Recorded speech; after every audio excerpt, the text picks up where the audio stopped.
I'm just hanging out here again with Phil and Vanessa. Be sure to check out their channel. I'll keep a link in the description below like I did in the last video. We're gonna do a little comparison of our elements and how we have the camper set up inside and talk about why we chose to live in Honda Elements, you know, stuff like that. Pretty cool. Yes! Sound good? Sounds like an awesome time.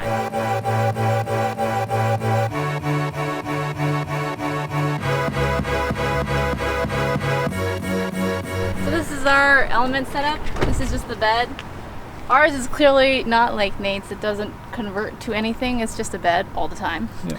And it's a little bit higher too, so we can't like sit up in it, which is kind of unfortunate. But we also get more storage out of the bottom. So you get one thing and you kind of lose out on the other. Kind of just went with the width according to how wide me and Phil are if we just lie down side to side, and that's kind of how we just decided to make the depth. You said you guys like measured your shoulder widths, and then that's how you decided to come up with the width for it. We just lay down there and we're like, all right, we can have the shelf go this deep, and that's it. Yeah, let's talk about the cabinet setup we've got here. Our cabinet is pretty functional. We pretty much have our closets. Upper part here is my closet. Bottom part there is Phil's closet. We have this kind of nice drop down so that we have a table to use inside the car. And then the other side we just put all of our electronics and stuff, and that one just folds out that way. Yeah. We put our Yeti underneath here, so that's where we can charge all our stuff, turn on all our lights. Yeah. And yeah, so the Yeti then is pretty much the only power supply that you guys have, right? I mean, you just run lights on that, and then yeah.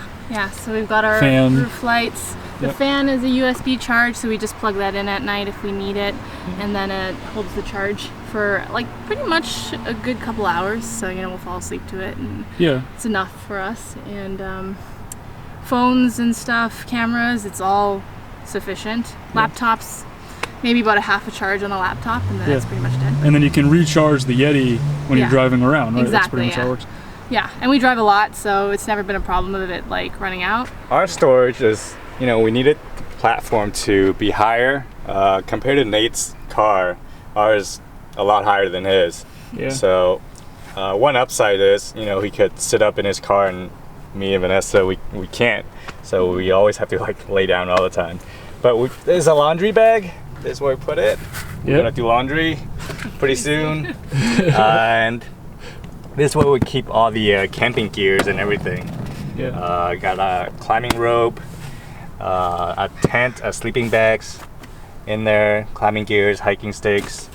On this side. So on this side, we have all of my stuff because I'm in school right now, so I have all these books and whatnot. But we kind of made it more accessible just to get underneath, because we have this where we can just actually lift it up. And it's on a hinge.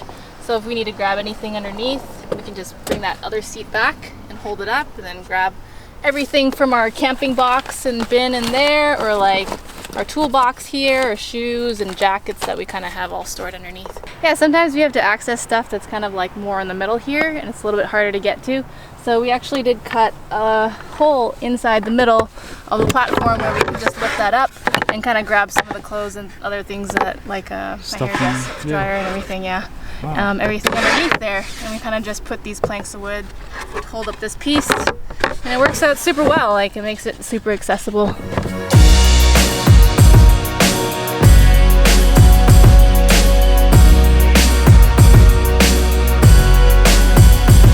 What is it like living in the element full time with two people instead of just one?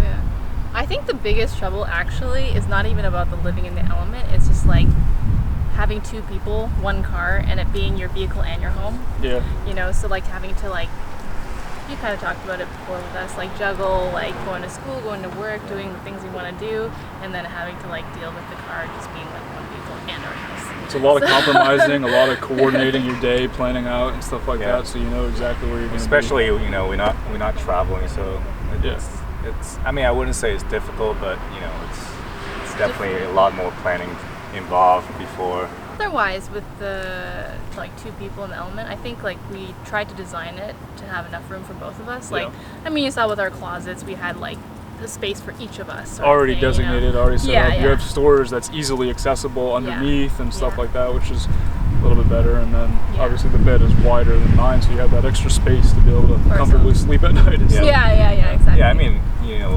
I think we talked about briefly, like when your girlfriend was here. Yeah. How did you guys? It worked out. It was manageable. I don't know if it would be manageable for a year though. You know, you guys have been doing this for what, over a year now, right? Yeah. So. Yeah. It gets hardest when it's really hot at night, and then Phil's like, get away from me.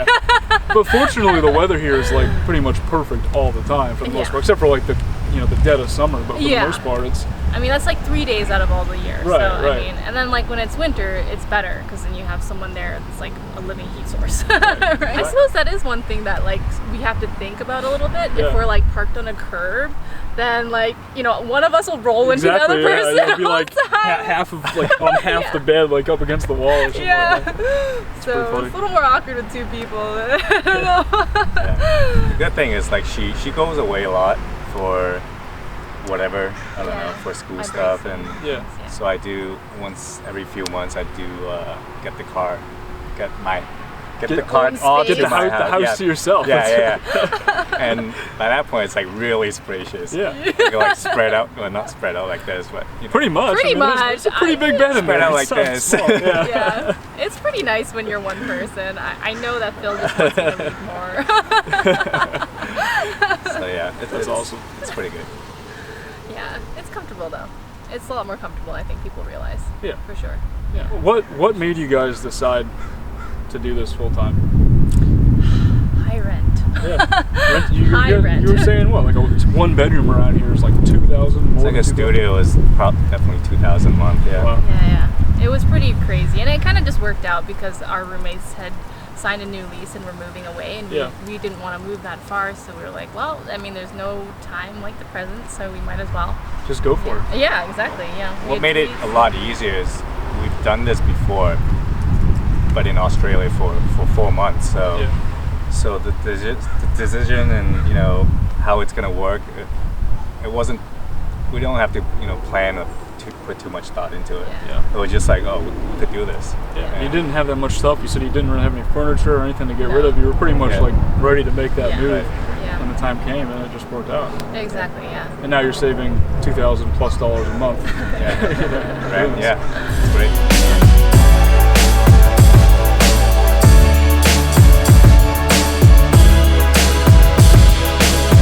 So when we were comparing elements, we noticed one thing that was really interesting between the two. Both of our elements have this sticker here that says Royal on it. If you look, they have it on theirs, and then I have it on mine as well. Royal is a dealership. It's Royal Honda, and it's just outside of New Orleans in Metairie, and that's where my vehicle was purchased originally by the original owners, and more than likely, their Honda Element was also purchased from the same dealership, even though it's all the way out here in California now. Thought it was a really weird coincidence. I don't think there's any other Royal Hondas anywhere else in the United States other than that one right there. Well, we looked it up yesterday, so. Yeah. And They're just long lost twin elements. That's it. It's a pretty weird coincidence. We're just going to grab some dinner now and then hang out later on this evening.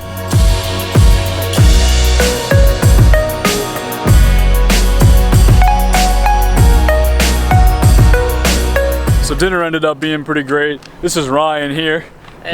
He's one of Vanessa and Phil's friends, and he joined us for dinner. He actually lives full-time out of a Toyota Prius, and he has a really awesome camper conversion in there as well. We're about to shoot a tour video of it, and I'm gonna upload that for you guys so you can see it tomorrow. We ended up getting Indian food for dinner. It was really delicious. And then we did a little live stream on Phil's channel, and now we're heading over to play around a mini golf.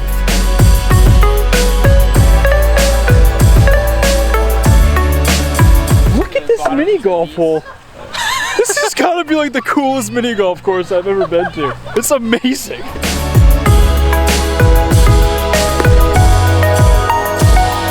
Phil was up by 7 strokes at the end of the front 9. I'm gaining on him though on the back. We'll see if it happens. I don't know. It won't happen.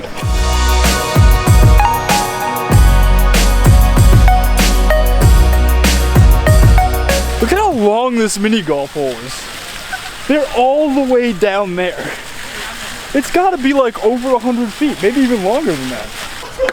Oh.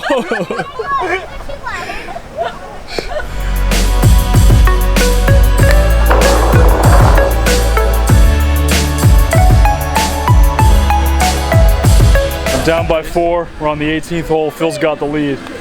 Think I can make it? I think I'm leading by 4. Yeah, you're leading by 4.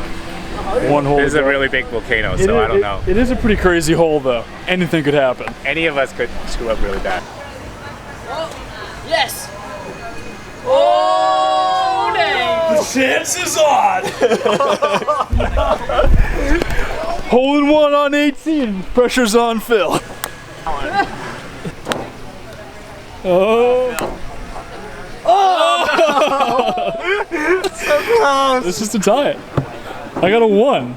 Yeah. For the tie. Alright, man. I'm gonna take my time.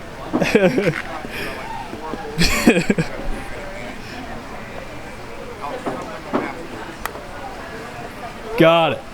Oh! What do we do now? We tied. We Play tied. 18 more holes. That's what I guess we gotta play another 18. It was really great getting the chance to meet Phil and Vanessa and Ryan and hang out for a couple of days exploring the Bay Area. I really had a lot of fun. Be sure to check out Phil and Vanessa's channel. There's a link in the description below. They've got a really awesome YouTube channel with a lot of really cool videos and more details about how they have their camper conversion set up and how they've been living on the road like this for over a year. Thanks for watching, guys. I do have a couple of new Patreon pledges to thank before letting you guys go. Mike Jones, Justin Agwan, and KC Shellhammer. Thanks so much for joining the Patreon team. Your support is going to help keep this journey alive. I'll talk to y'all in the next video.